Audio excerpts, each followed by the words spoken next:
DXDC Radyoman Report.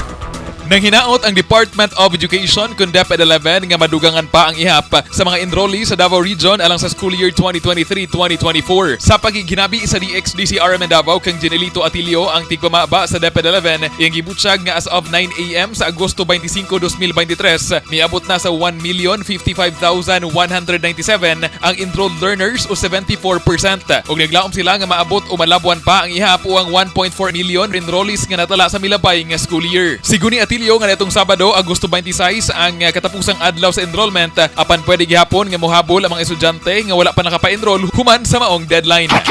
Pursuant to the experience that we have, we can continue on with enrollment sulod sa usa ka semana.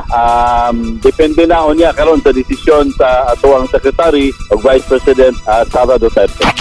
Ugbang adlaw, Agosto 29, opisyal na nga magsugod ang balik eskwela, particular na sa mga pampublikong eskwelahan.